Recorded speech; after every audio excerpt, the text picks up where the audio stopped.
Welcome to the Citizen 7 podcast. My name is Chris Spangle. I'm happy to be your host, and we are here with Greg Enos. Thanks for being here.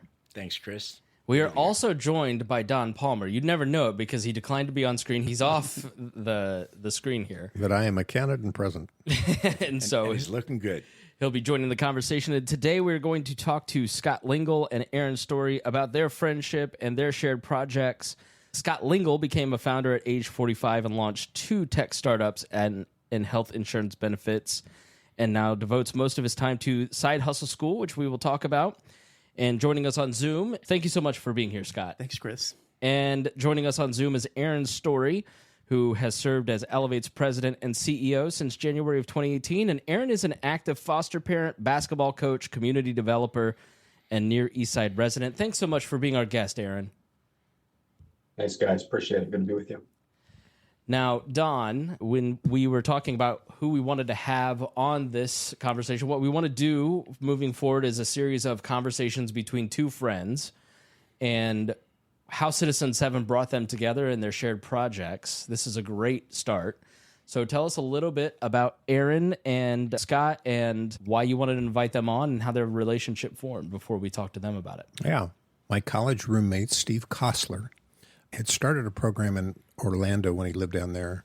He scoured the country and wanted, from a best practices standpoint, make something happen that really had results, that would be metrics that truly help people be moving up, have some upward mobility, and found this Elevate program. He moved to Indy, and Aaron, we hired Aaron, and Aaron didn't just take the job, but he really saw it as a calling. So I was on there, one of the co-founders of the founding board, and really appreciated just the dedication that Aaron had for bringing good people around him.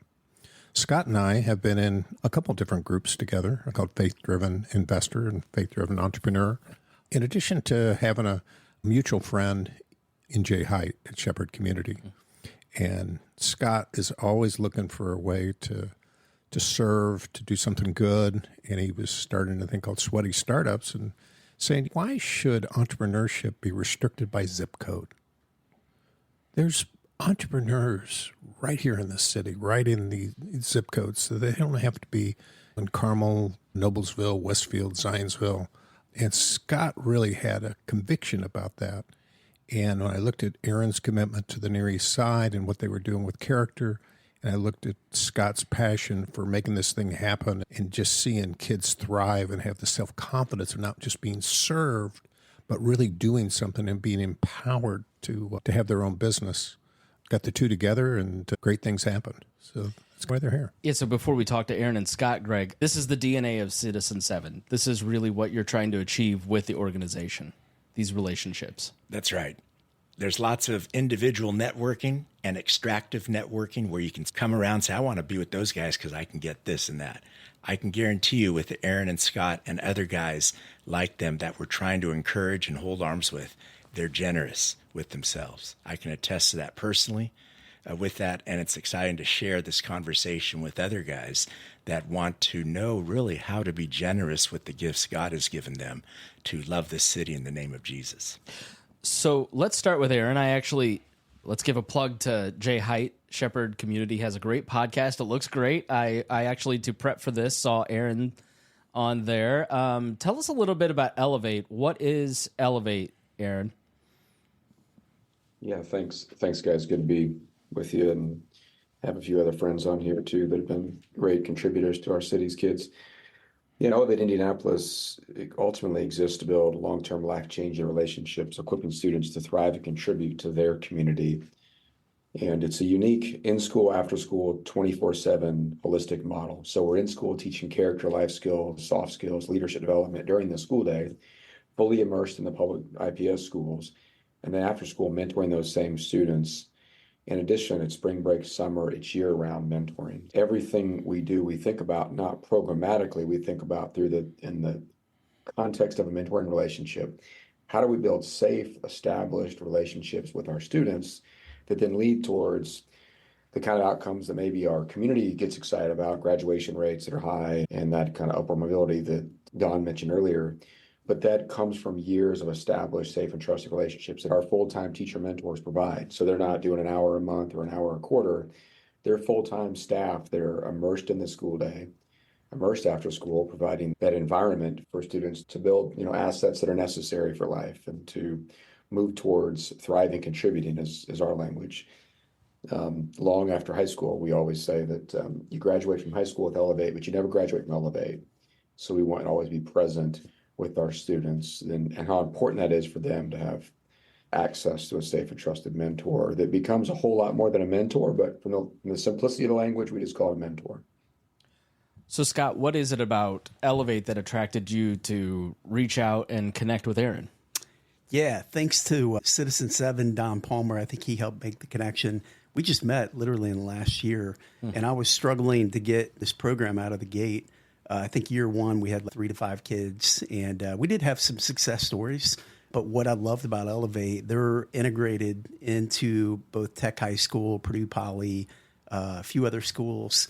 And because of the relationships, they really brought a lot more kids and the right kids. So we are thriving this year. I think we've got 12 kids, 10 that are just knocking it out of the park. And huge thanks to Aaron and his team for really helping us with those relationships. Yeah, so did that relationship lead to the development of Side Hustle School? Or where did the idea for Side Hustle School come in? Talk a little bit about the origin of that. Yeah, great question. So it really originated with, we talked earlier about Jay Height, Shepherd Community, who also is a partner here on the Near East Side, doing great work. And Jay and I have been friends for a long, long while. And he approached me about 3 years ago, and he said, Shepherd, the mission is break the cycle of poverty. They primarily have done that with a lot of education, mentoring, tutoring, funding for kids that wouldn't normally have a shot at going to college. And he said, not every kid is wired to go to college. Some need to be going into trades, and some need to be going straight into entrepreneurship. And he said, could you help us lead that program? And so last year was year one, and we had 3 to 5 kids that we helped build. Originally, it was called Sweaty Startup. Okay. And the girls didn't love that name so much, so we pivoted, and we're now Side Hustle School. Okay. But just like it sounds, we're helping kids build side hustles, and we'll fund them up to $5,000 per kid to build pressure washing business or car detailing. The girls are doing like hair salons, eyelashing, so stuff like that. Why side hustles?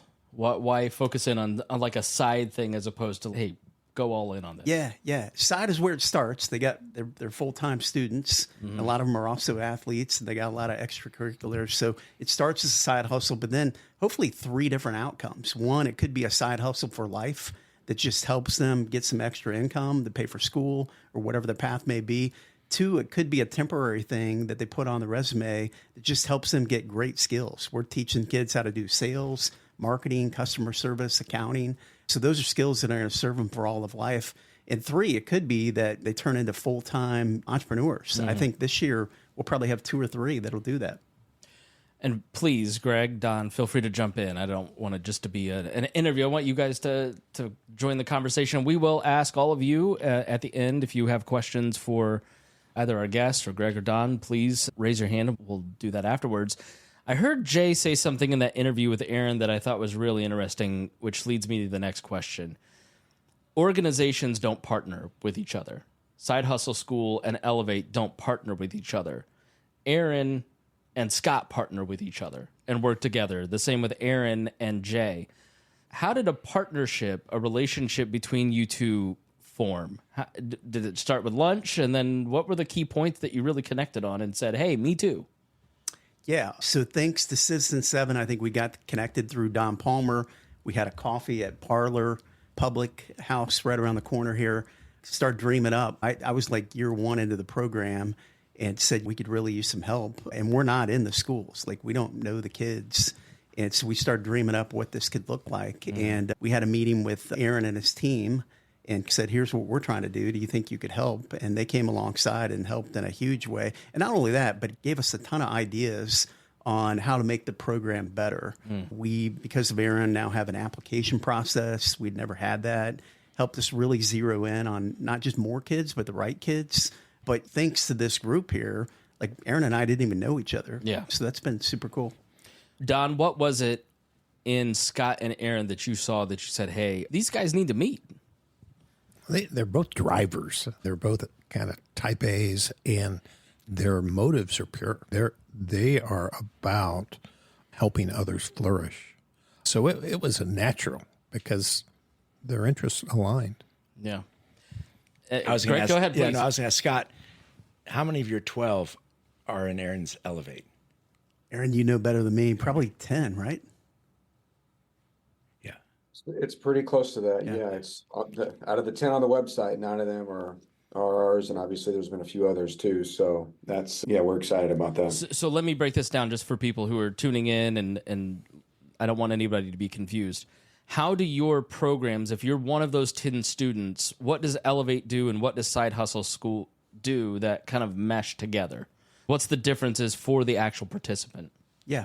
I think of it this way. So Elevate's kind of top of the funnel. They have the relationships, have had them for some of these kids 4 years now or longer, and they help bring the kids to the program. We actually meet at Elevate every Tuesday, 4 to 5. They got an incredible space right across from like Purdue Poly, which a lot of the kids go to.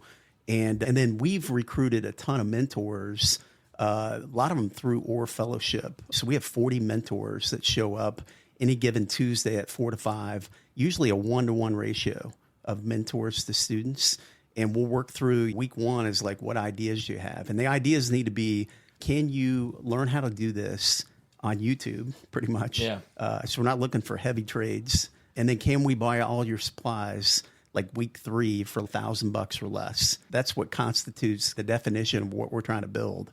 And we've got kids already, at $5,000. I think one girl's doing hair at $7,000. We started in January. Wow.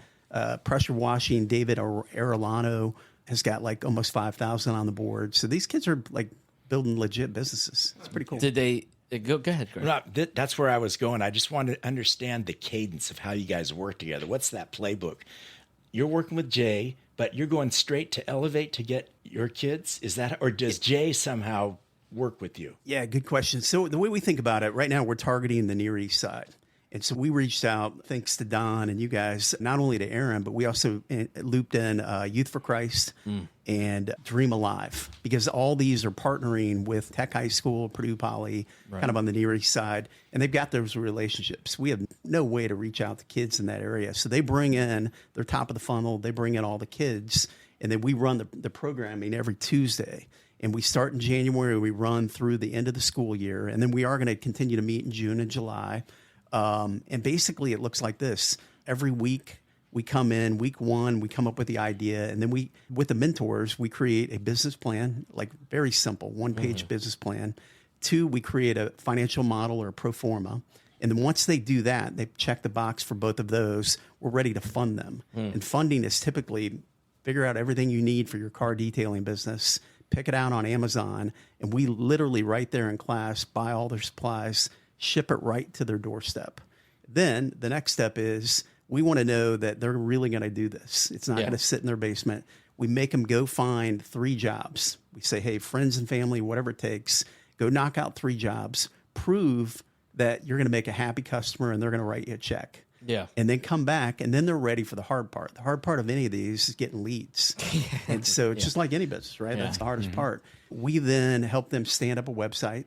And then we begin to test on social media. And it could be traditional means too, door hangers, but probably the most so far, how we've gotten the most leads, and this is why I'm anxious to be on this call, is we've got a website called sidehustleschool.org. And we've got all their business profiles. Yeah. And I've been blasting out to my network to say, hey, who needs car detailing? Who needs pressure washing? And believe it or not, we've loaded these kids up with like 50 leads. That's great. Just from getting the word out on LinkedIn and emails to a lot of business owners. Yeah. And the more I can do that, the more I can, start improving these kids' lives.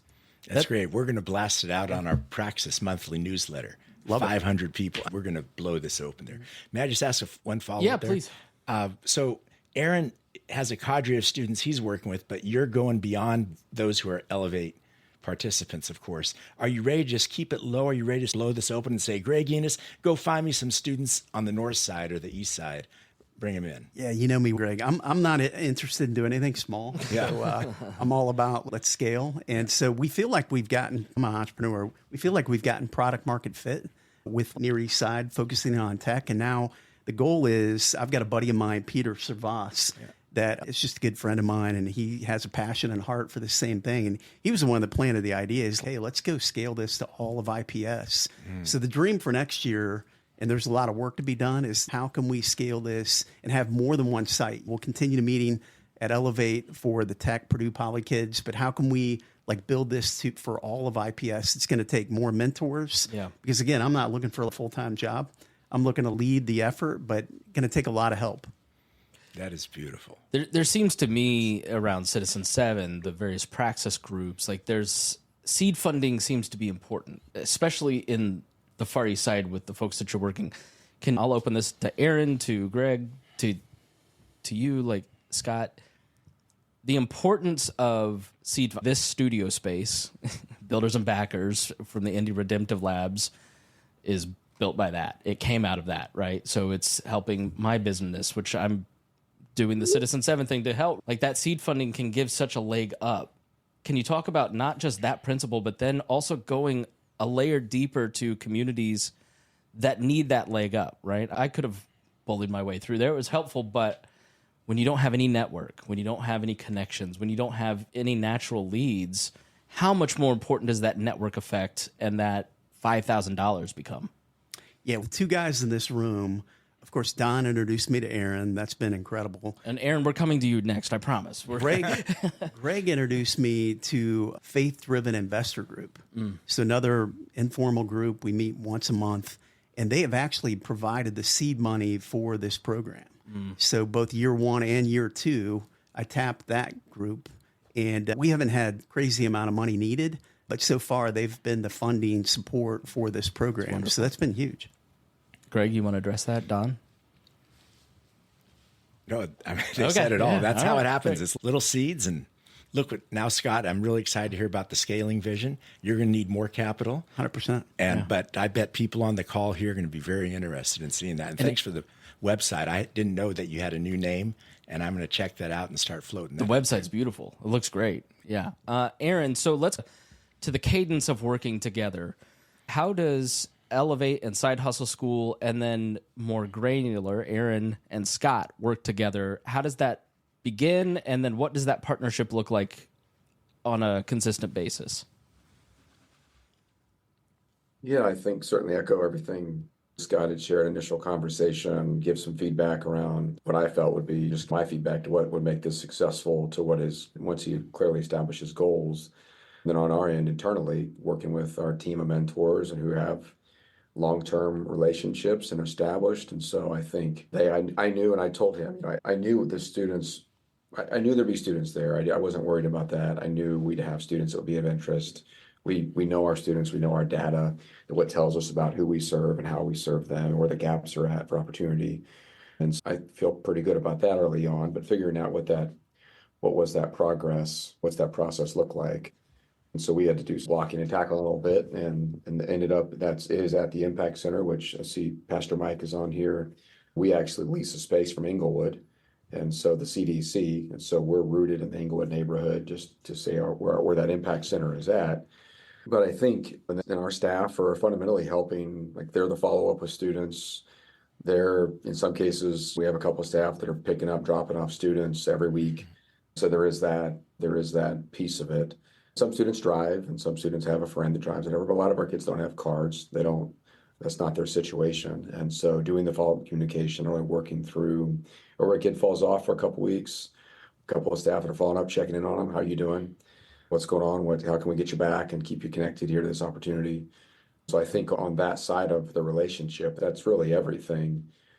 So many of the students that we serve, the issue isn't character, it's not integrity, it's not vision or dreams. It's not, despite some of maybe the public narratives or the stuff that makes the news, that's not really the reality for most of the kids that we serve.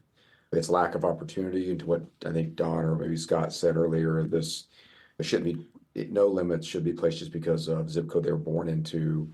All of us are born in the situation we're born into. Some of us were just born straight into privilege, whether we are aware of it or not. 2 parents is a privilege. And that's statistically across all generations now. That's been proven out. And so you think about a lot of those dynamics. We have incredible students. They're full of assets and dreams and hopes. And how do we bridge that At the same point, I think historically at times some of the challenges, this is obviously, I think partially what makes this work is people that outsiders with good intentions and money by itself, historically, sometimes in our country, have done a lot of damage. And so Christian churches welcome a lot of damage. And so this nature of making church rooted with inside student voice, people that have established relationships, so we can have an equitable place at the table for folks to have students have a voice in it. And that's a give and take. That's a work in progress, but I think that's necessary to make something successful as well. So I'll hit pause there, Chris. Hey, Aaron, I'd like to ask a question. Yeah, Aaron. please go for it. What are you expecting from Scott's 10 entrepreneurs, the vibe, the culture that they're bringing back to the Elevate community that you want to see grow? Anything unique there amongst these guys and gals who are working? I guess my initial interest in this, where I felt like the greatest win here initially is like so the 9 of them that are vetting out their Elevate students that live, work, play, worship in the communities and predominantly under-supported communities in our city, right? I think on one end, it's a safe place to fail.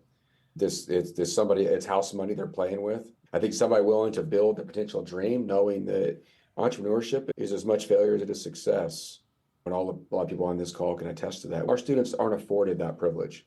And so I think on one end, can they dream a dream? Can they potentially start a business of looking at some of the faces on here, Calvo and David and some of these are great young men, but nobody is going to give them $2,000 to help start their business. And if it fails, i.e. it doesn't turn into this money churning deal, what would they be on the hook for? So I think on one end, a place to incubate and cultivate that safe place to fail. I saw the biggest success is not that I don't want to see these all be successful, thriving businesses. I certainly do. But I think the biggest assets early on, I told our team, is relationships they're going to meet and make with the people in the room is huge. I think the stuff they'll learn along the way, so all this just from a business language terminology and investment, they're not learning that in any other way. And they're not meeting these folks in any other way. They're not getting a chance to network with Scott and his volunteers. That's not occurring in any other circle of most of our students' lives. And so to me, the successful business was like really icing on the cake. Mm-hmm. I think the cake was a lot. Now Scott may not say that, but when I think about long-term economic mobility for students to be thriving, successful, it takes who you know, who are those relationships, what's it look like, who can vouch for you, who can write letters of support, that takes access to the right networks of people. And so for me, I felt like that was as much successful as whether Calvo's interior car cleaning business becomes. Statistically, it's probably not going to be a full-time sustaining, like how many interiors only can you clean in Indianapolis. But that by itself can be the flywheel that leads to something else that could be. Mm-hmm. And that the more guys and gals that meet Calvo, right. All of Scott's connections here, all of businesses are working businesses. Calvo's an incredible young man. Mm-hmm. And my hope is this can be a bridge to the bigger thing. And at Elevate, we really pride ourselves in being bridge builders and door openers based on relationship and dignity and equity. And so if we can give these kids exposure to people that have much more influence, maybe this is the turning point that leads to something much bigger in 5 years down the road. Yeah. I might insert something here. Former Deputy Mayor Jeff Bennett shared with a Citizen 7 group a year or two ago that Indianapolis was 47th out of 50 major cities in terms of upward mobility. So we were really bad. And I had the pleasure of hearing David Brooks, the New York Times columnist, last week when he came up to Indiana Wesleyan to speak. Asked him a few questions. He was involved in some really cool programs. But he said the number one most effective factor for upward mobility is cross-class friendships. Mm. So all of a sudden, I didn't even know the Orr Fellows were involved. But all of a sudden, these kids are getting to know Orr Fellows who they're changing their world in terms of some of the mentors and the relationships. I think what Aaron alluded to is those relationships last, and you now have a proponent, a champion for you to say, hey, you go, and I'm going to use my network, and I'm going to use the things that God has given me to do better. Hey, a quick plug. Again, Citizen 7 introduced me to Stephen Emch, who runs Orr. And it was that connection that I thought, okay, here's a group of aspiring entrepreneurs in some cases, or just folks that are out there doing a lot of good and have a lot of talent to offer. And probably out of my 40 mentors, I bet 20 or, and not only that, they have taken on, they do a consulting project every year for a nonprofit, and they've picked us to help us with the scale project. And for anybody, briefly, what is the Aura Fellowship? Just these guys can probably explain it better than me. You guys want to take that? Don's My son was in son, it. Chris Palmer, was an Orr Fellow. He's now hired Orr Fellows, but it is a very highly competitive program that the state of Indiana has. I think they have over 800 applicants for about 40 to 50. They're all placed with typically high growth companies within central Indiana, and they're all paid the same. They get the same benefits. It really becomes quite a fraternity / sorority of just a great network of people that care. Oh, I'm an Orr Fellow. Hey, I was one 10 years ago.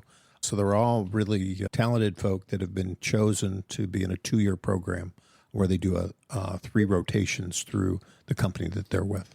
Our friend Jim Jay is the chairman of the board, so we have very close connections with that cadre of employees. Yeah. So, Aaron, you mentioned retention, right? How much more does the entrepreneurial piece of what Side Hustle School can bring in? Does that help improve? Because now there's that sense of ownership. There's a sense of purpose. Have you noticed any kind of difference when people are trying to invest in their business and now they see something that is possible that they never thought might be possible? Does that improve that you're having to check in less with some of your participants? Maybe long term, you have to see. That isn't a goal of ours, really. And so our relationships with our students, their mentors, some of them are seniors, they're going to graduate. Life's going to be what happens next. Some of them are juniors. And most of them are, we got about half, and I'm thinking of the list here. But so seniors are graduating, they're moving on to what's next. And so there'll be a lot less checking in because they're moving forward. Our relationship equity with our students, we want to be the same through highs and lows. And that's what allows us, Scott and I were talking yesterday, and that's a lot of the benefits that come to be able to be them so committed this season is because of 3-4 years of relationship in place that Elevate has been doing. And so we hope to be able to stay in place with them, whatever their next season is. I think to your point, high tide raises all boats, right? And so success breeds success. And so that they can experience success here. This is one area, the 7 areas of our holistic wellness is financial and vocational. When you get into that social, emotional, and physical, you get into a lot of dynamics. For a lot of our students, again, this didn't shock me that we'd have this many students committed, because I told Scott at the beginning, hey, there's a lot of great kids here that need opportunities, that deserve it. The problem in our city is not the kids, to Don's stat here. That's not the problem in our city. We have incredible kids. We could stop importing students from Chicago to go to our city schools. If we could just export and develop the talent we have within inside our own city better, we'd have decades and decades of talent. We don't adequately enough develop, retain, support the talent within our own city, all the talent within our own city, not preferential of it. And so I say that to say this is one area, but the reality is, Chris, a lot of students that we serve, they're going to go through this group of kids right here. I just know a couple of them I know pretty well, are going through a lot still. And it takes a lot to keep the train on the tracks because of the other areas of life, to no fault of their own, most cases. And so I think I'd like to say that right now, this just is what startups and side hustle, all of a sudden it's just boom, now they're set. That's not the reality of who we serve. And it takes a lot of wraparound relationship engagement. Now, this could be the engine, though, that drives motivation to the next thing. And for 3 or 4 of them, I would say that I could clearly see that happening.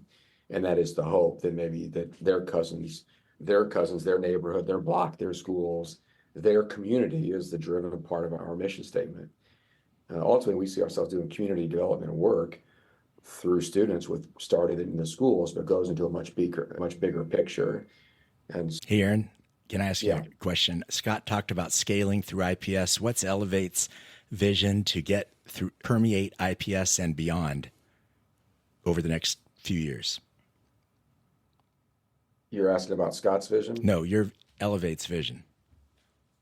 Yeah, we're deep in IPS, I would say, and as there are opportunities for other school systems, as the Lord provides the resources, certainly there are, but we want to be where there's the greatest opportunity and the greatest need. And where we're at now, we really feel like IPS is big. That I know we talked about Near East Side locationally wise. Calvo, who I mentioned, who's on that list, is a Washington student. Washington and Tech are those are our anchor schools. And then we have Shortridge, Purdue, Poly, Inglewood. But IPS has really been an incredible partner for us. And so we see that as being, how do we double, triple down on that? Now, that's not say there are other opportunities, future conversations, sure. But for us, wherever we go, we execute our whole model. And we have 100% or near 100% graduation rate every year. And we have great things in place that come from the whole model being in place. College and career, sports and adventure, accredited classes. They're accredited by the state.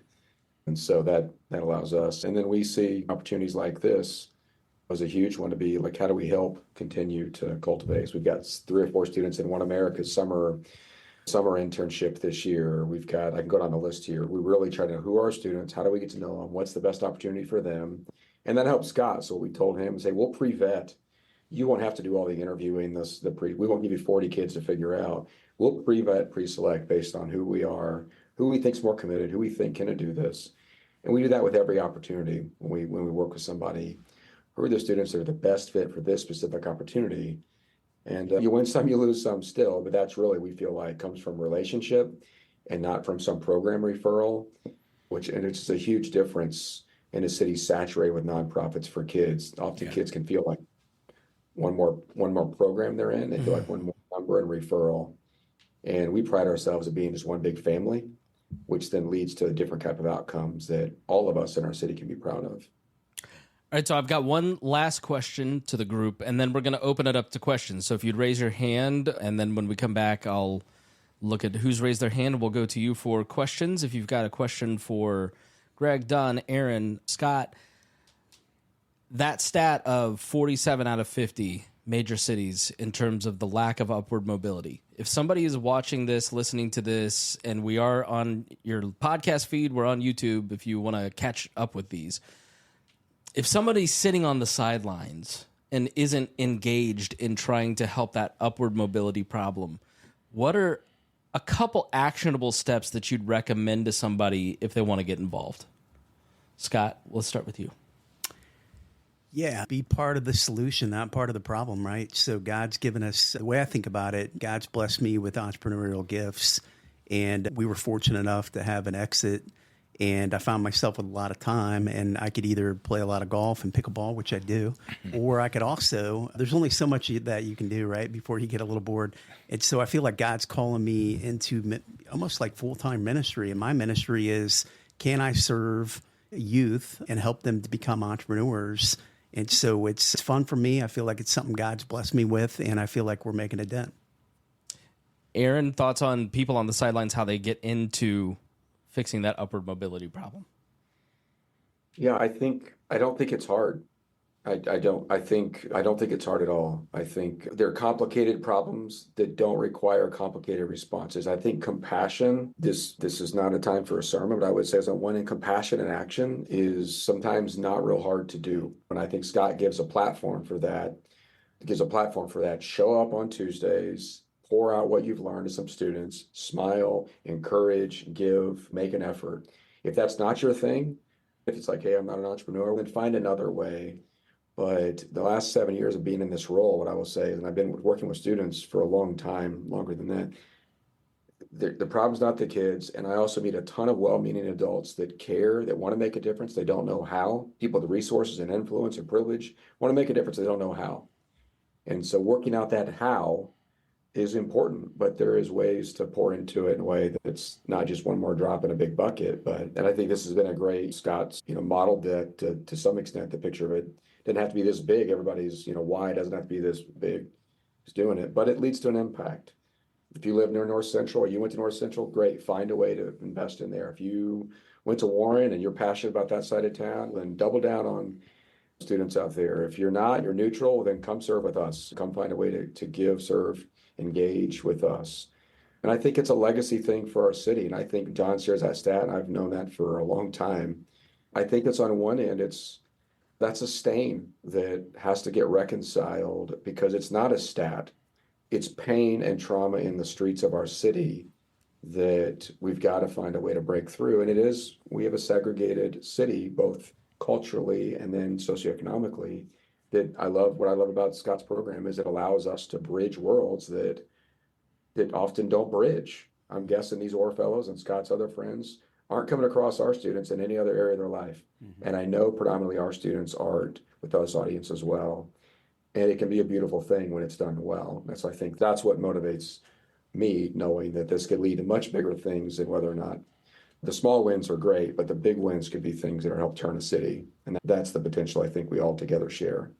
I love the relationships that are embedded in that, just that conversation.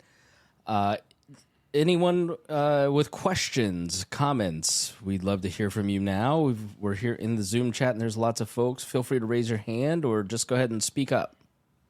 All right. I know you're not that shy out there. This is Don. Yes. Go ahead, Joshua. You're on mute. There you go. Joshua, you're on mute. Yeah, can you guys hear me now? Mm-hmm. Really enjoy both of what these organizations are trying to do. And I think I have a difficult question. Clearly, you both have space for investors to participate. There's probably a high bar level of volunteerism. Entrepreneur can come, mentor a kid, elevate side. There's a variety of ways to volunteer. But my question is, what's your lowest level of volunteer participation that you're ready to receive from the community of people on this call and a much wider region? Yeah, that's an easy question for me. If you visit sidehustleschool.org and hit the page that says students or our students, we have a profile there of, I think, 9 businesses that are up and running and they're ready to do business.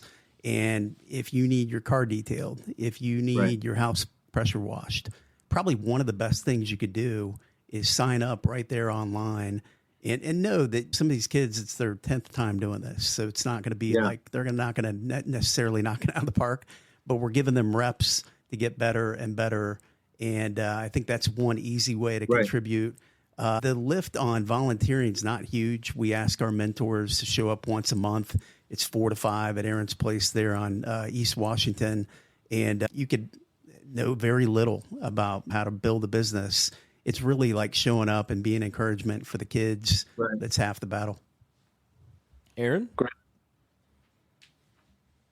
Yeah, I don't have an easy answer to that question, but there are entry-level ways for people to volunteer and make a difference. And we have our senior celebration coming up in May. And for example, there's a church small group that is writing notes to each of our seniors. We give a list of names. They're writing encouraging notes. We're going to include that with the gift bags that we're giving. Mm-hmm.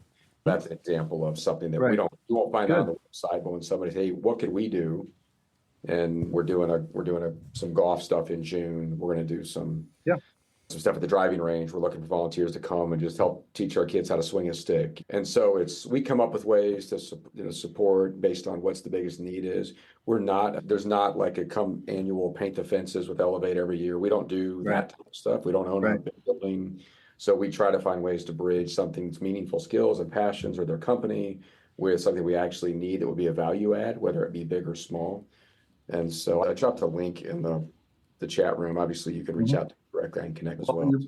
Great question. You have a great answer. It's an important question. How are you going to let people in the front door? So I'm encouraged. Nice job. And Michael, you're up next. You're on mute, so if you'd unmute yourself.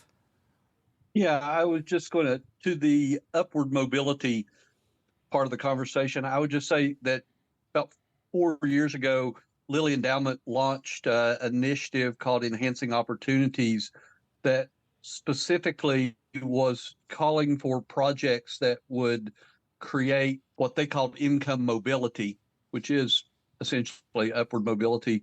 Our Inglewood Community Development Corporation was part of that, and we're doing what's called cultivating communities and working with about 7 or 8 churches here in Indianapolis for congregations to build capacity to contribute to either long-term income mobility or even short-term in job creation and employment enhancement kind of things, but just supporting education, which is right down the pike what Elevate does.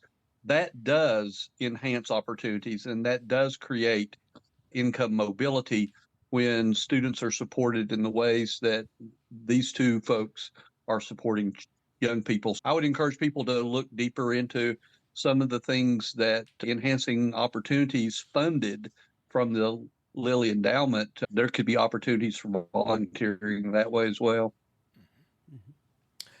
All right, let's finish with Greg and or Don. Any final comments? You hear the relationships in this, Greg, that are all working together to improve people's lives. Thank you, Scott. Thank you, Aaron, both for being a light. I've been encouraged by it. What are your thoughts? Jesus told us how we love God first and foremost, and that is to love your neighbor as you love yourself. I guarantee us that if we love our neighbor geographically, starting within our home and in our immediate neighborhood, you'll be ready for Scott and Aaron. Yeah. Opportunities will come. It cascades. It's like a little pebble hitting the lake. So we love our neighbor. And the second thing is, to whom much is given, much is required. That sounds like an odious command, right? Oh, I'm required. No, if you're loving your neighbor, it'll spill out of you. You'll have what God's given you, and you just want to give it back. You want to hire these entrepreneurs. You'll want to support Aaron and what he's doing. You want to mentor. So it's what Josh was talking about too. How do people get involved? Just start loving the person right next to you, and it'll permeate the city. I'm an entrepreneur too. I imagine these kids, just their 10th job, 11th job. That has to be so exciting. That has to be a light in what Aaron's describing. It is a complex situation with a lot of sometimes darkness. It's a lot of fun. Yeah. There's a lot of energy in that room. We open up every week, sharing the wins for the week and the challenges for the week. And it's cool to hear their stories, for sure. Don, final thoughts? I know that Bob Buford, who wrote the book Halftime, challenged me with the question of what is it that you can't do by yourself that you need to do together?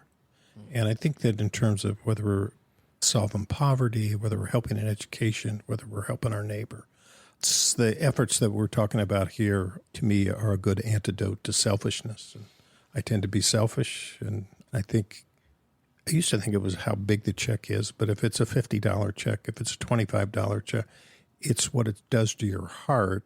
So I'm really encouraged by just seeing these bright points of light that are happening in our city, and Aaron and Scott have really knocked it out of the park. Well, Scott, Aaron, thank you both so much for sharing your story and spending some time with us today. Thanks, Chris. And if you got something out of this, please share this with your network. Share this with your friends. It just helps spread the message of what they're doing and what Citizen 7 is doing. We greatly appreciate it. Thank you so much. We'll see you again next month here on Lunch with Greg and Don.